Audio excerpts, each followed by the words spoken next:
이름은 오명자 72이다. 나는 14년 동안 동네 반찬 가게에서 같은 시간에 불을 켰다. 사장은 강도윤 48. 가게 문 여는 시간, 칼 놓는 자리, 김치 담그는 손놀림까지 이 가게는 내 몸에 붙어 있었다. 그런데 어느 날부터 내가 결정하던 일들이 하나씩 통보로 바뀌었다. 이제 반찬 구성은 제가 정할게요. 도윤은 계산기를 두드리며 말했다. 그 말은 나에게 묻는 말이 아니었다. 그날 이후 나는 레시피를 지시받았고 양념은 계량컵으로 재야했고 맛을 보지 않아도 됐다. 그 순간 나는 손이 아니라 설명서가 된 기분이 들었다. 나는 말하지 않았다. 그렇게 하면 단골들 떠난다는 말도 이 집 맛은 그렇게 만들어진 게 아니다라는 말도 하지 않았다. 왜냐하면 시니어는 안다. 말이 많아지는 순간 옛날 사람이 된다는 걸. 나는 그저 내가 하던 대로 조용히 기록을 남겼다. 누가 어떤 반찬을 찾는지, 어느 날 매출이 줄었는지, 단골이 언제 전화했는지. 어느 화요일 아침이었다. 도윤이 주방 안으로 들어오며 말했다. 이제 주방은 젊은 친구들 위주로 가려고요. 그 말 뒤에 아무 설명도 없었다. 나는 처음으로 깨달았다. 이 가게에서 나는 늙은 게 아니라 이미 끝난 역할이었구나. 마지막 출근 날 나는 가게 냉장고를 정리하며 단골들이 남긴 메모를 조용히 챙겼다. 명자 씨 김치 언제 나와요? 그 반찬은 명자 씨 손이어야 해. 그걸 들고 나는 가게를 나왔다.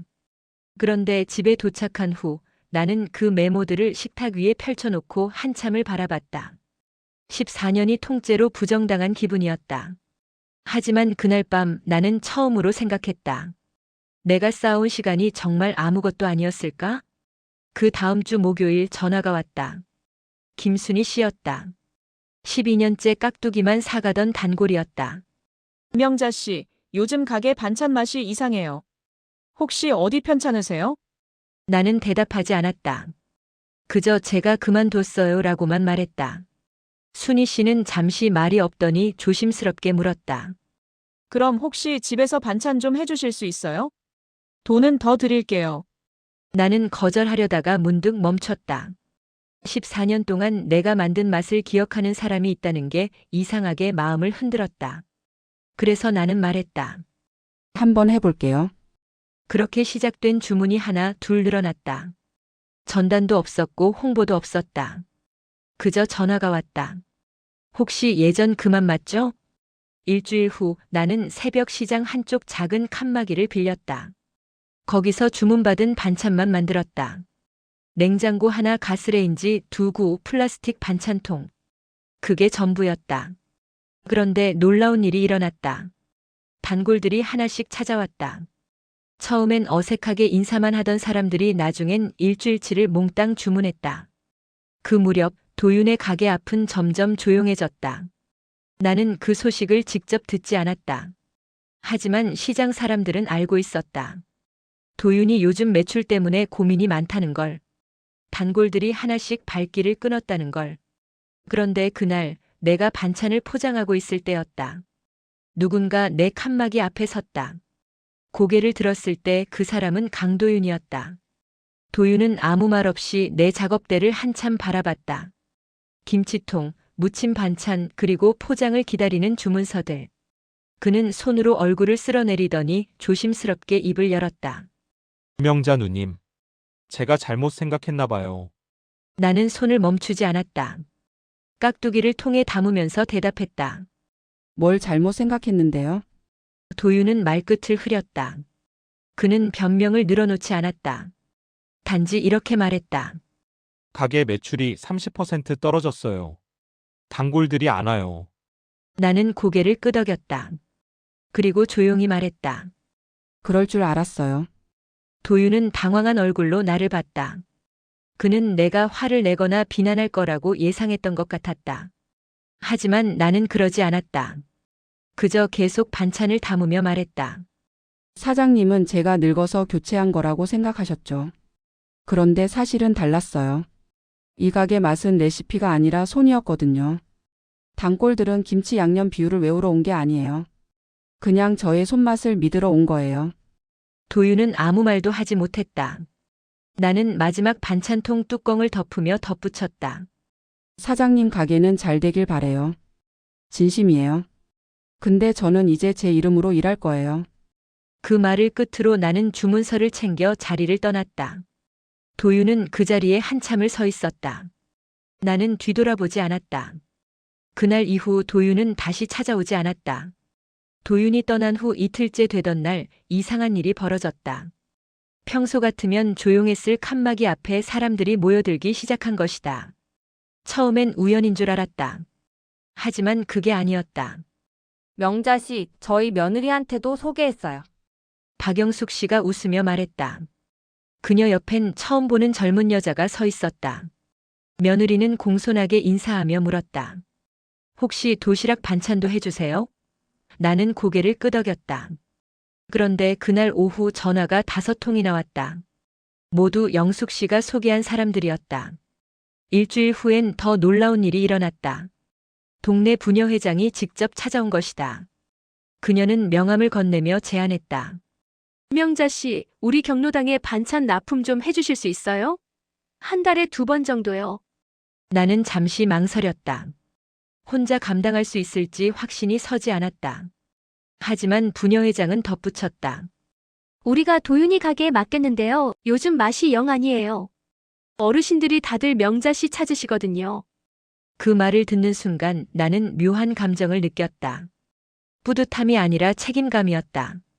나를 기억하는 사람들이 이렇게 많았구나. 나는 조용히 대답했다. 해볼게요. 근데 양이 많으면 시간이 좀 걸릴 거예요. 부녀회장은 환하게 웃었다. 괜찮아요. 기다릴게요. 그날 저녁 나는 주문 목록을 정리하며 계산을 해봤다. 경로당 납품까지 하려면 지금 칸막이로는 부족했다. 냉장고가 하나 더 필요했고 작업 공간도 넓혀야 했다. 그런데 바로 그때였다. 시장 상인회장이 내 칸막이로 걸어왔다. 그는 팔짱을 끼고 한참을 내 작업대를 둘러보더니 입을 열었다. 명자 씨, 우리 시장에 빈 점포 하나 있는데 관심 있으세요? 나는 손을 멈췄다. 점포라니. 14년 동안 남의 가게에서 일만 하던 내가 내 점포를 가질 수 있다는 말인가. 상인회장은 계속 말했다. 임대료는 처음 3달 면제해 드릴게요. 명자 씨 같은 분이 우리 시장에 있으면 좋거든요. 장사 잘하시잖아요. 나는 그 말이 믿기지 않았다.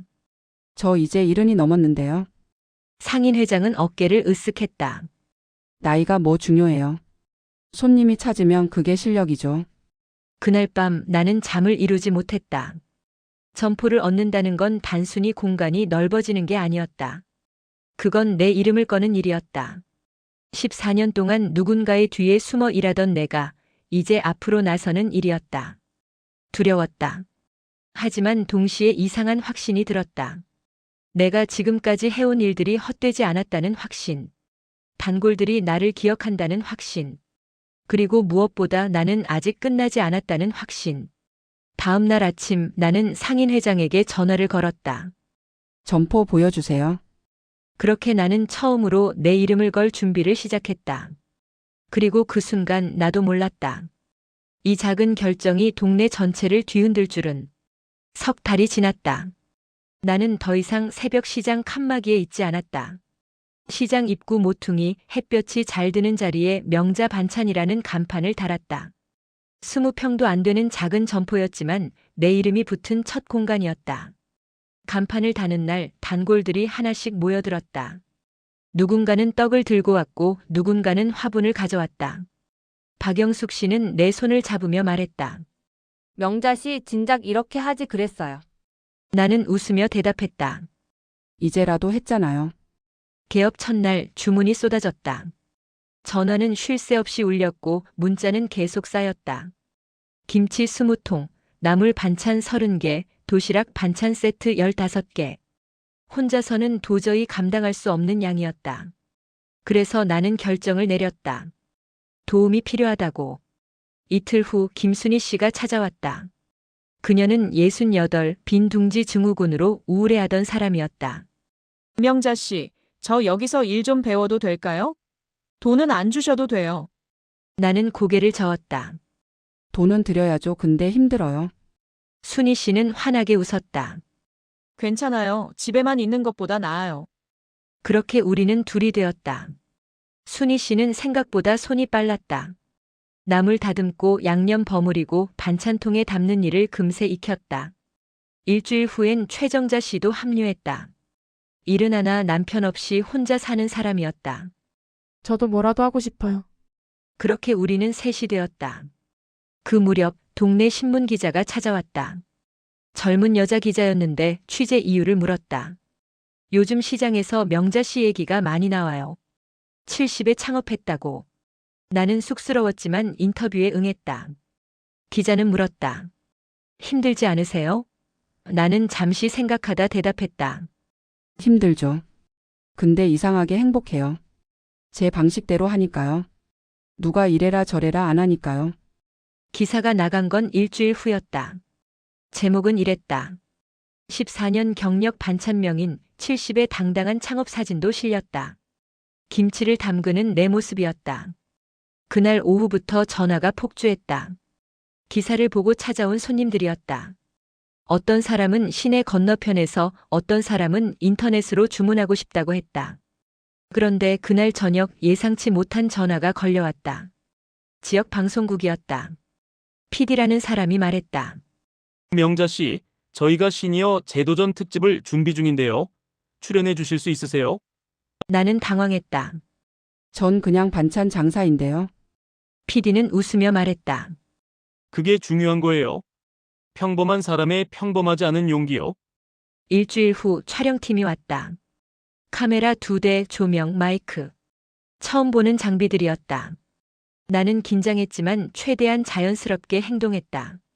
김치 담그고 반찬 포장하고 손님 맞이하는 모습을 그대로 보여줬다. PD가 마지막에 질문했다. 명자 씨, 혹시 예전 직장 사장님께 하고 싶은 말 있으세요? 나는 잠시 멈칫했다. 그리고 조용히 대답했다. 고맙다고 전하고 싶어요. 덕분에 제 길을 찾았으니까요. 촬영이 끝난 후 PD는 놀란 표정으로 물었다. 원망은 안 하세요? 나는 고개를 저었다. 원망해봤자 제 인생이 바뀌나요? 차라리 제가 잘하는 걸 하는 게 나았어요. 방송이 나간 건 한 달 후였다. 그날 저녁 8시 나는 순희 씨, 정자 씨와 함께 TV 앞에 앉았다. 화면에 내 얼굴이 나왔다. 김치 담그는 손님과 웃는 모습, 그리고 인터뷰 내용. 자막이 떴다. 나이는 숫자일 뿐 경력은 힘이다. 방송이 끝나자마자 전화가 울렸다. 단골이었다. 명자 씨, TV 봤어요. 우리 명자 씨 나왔어요. 그 후로도 전화는 계속 왔다. 축하 인사, 주문 문의, 심지어 다른 시니어들의 상담 요청까지. 그런데 그날 밤 11시쯤 낯선 번호로 전화가 걸려왔다. 받았더니 익숙한 목소리였다. 명자 누님 저예요. 도윤이요. 나는 아무 말도 하지 않았다. 도윤은 한참 망설이다 말했다. TV 봤어요. 축하드려요. 그리고 미안해요. 나는 조용히 대답했다. 사과는 필요 없어요. 사장님도 잘 되시길 바래요. 그리고 전화를 끊었다. 나는 더 이상 도윤의 사과가 필요하지 않았다. 내가 이미 증명했으니까. 며칠 후 시장 상인회장이 찾아왔다. 그는 웃으며 말했다. 명자 씨 덕분에 우리 시장이 유명해졌어요. 방문객이 늘었다고요. 나는 쑥스럽게 웃었다.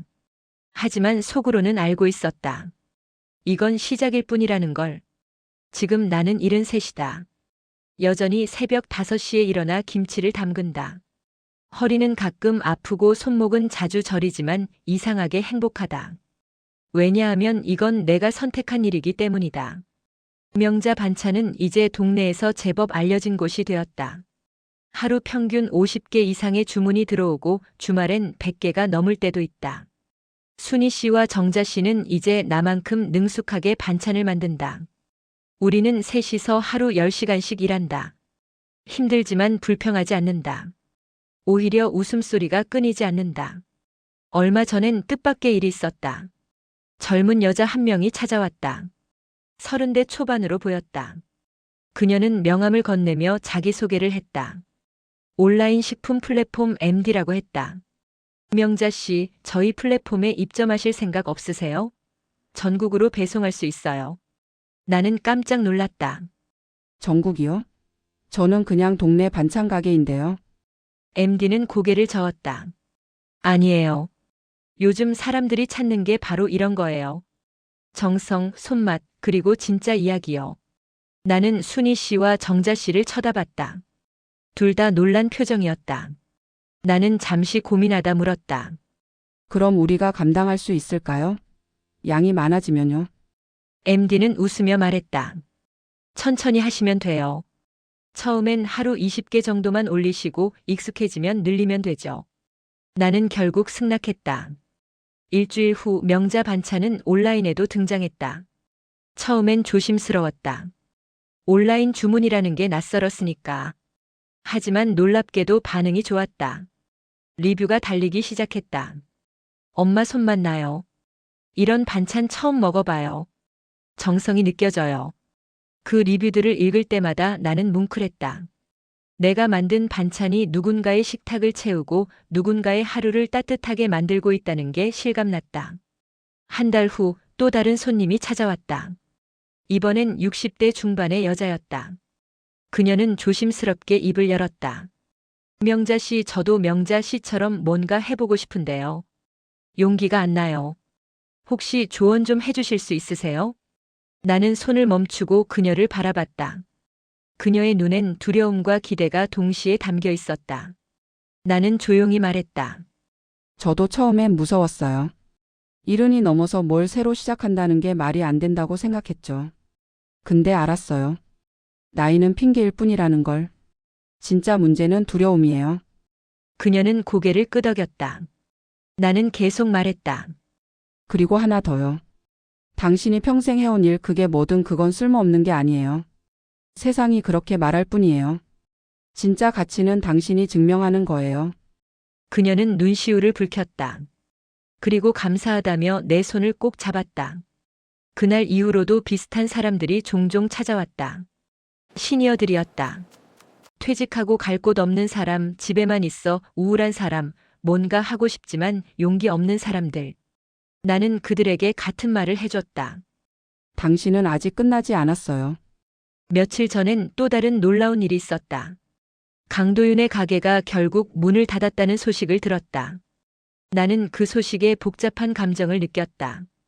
뿌듯함도 안타까움도 아니었다. 그저 담담함이었다.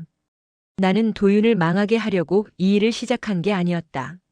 나는 단지 내가 할 수 있는 걸 했을 뿐이었다. 시장 사람들은 말했다. 명자 씨가 복수했네요. 하지만 나는 고개를 저었다. 복수가 아니에요. 저는 그냥 제 시간을 지켰을 뿐이에요. 오늘 아침 나는 김치를 담그면서 문득 깨달았다. 14년 동안 나는 남의 이름 뒤에 숨어 있었다. 내 손맛이 누군가의 간판이 되는 걸 당연하게 여겼다. 하지만 이제는 안다. 내 이름은 내가 지키는 거라는 걸. 사람들은 묻는다. 나이 들어서 새로 시작하기 힘들지 않았어요? 나는 웃으며 대답한다. 힘들었죠. 근데 더 힘든 건 내가 쌓아온 시간을 남한테 빼앗기는 거였어요. 나는 누군가를 이긴 적 없다. 다만 내가 쌓아온 시간을 남의 이름으로 넘기지 않았을 뿐이다. 그게 복수처럼 보였다면 그건 세상이 시니어를 너무 쉽게 끝난 사람으로 봤기 때문이다. 당신의 경력이 옛날 방식이라고 무시당할 때, 당신의 의견이 나이 든 사람 얘기로 묻힐 때 기억하라. 당신이 쌓아온 시간은 누가 마음대로 끝낼 수 있는 게 아니다. 나는 이제 알았다. 존엄은 싸워서 지키는 게 아니라 조용히 증명하는 것이라는 걸. 그리고 그 증명은 생각보다 강하다는 걸. 오늘도 나는 김치를 담근다. 내 이름으로. 내 방식으로. 그리고 당당하게. 명자 씨의 이야기 어떠셨나요? 72에 시작한 도전이 73에 이렇게 꽃을 피웠습니다. 혹시 여러분도 누군가에게 이제 그만이라는 말을 들으신 적 있나요? 혹시 여러분의 경력이 옛날 방식이라고 무시당한 적 있나요? 명자 씨는 말합니다. 나이는 핑계일 뿐이고 진짜 문제는 두려움이다라고. 당신이 쌓아온 시간은 누가 함부로 끝낼 수 있는 게 아닙니다. 오늘 이 이야기가 누군가에게 작은 용기가 되었길 바랍니다. 이 영상이 도움이 되셨다면 좋아요와 구독 부탁드립니다. 그리고 댓글로 여러분의 이야기도 들려주세요. 여러분의 경험, 여러분의 선택, 그 모든 것이 누군가에게 힘이 됩니다. 다음에도 더 좋은 이야기로 찾아뵙겠습니다. 시청해주셔서 감사합니다.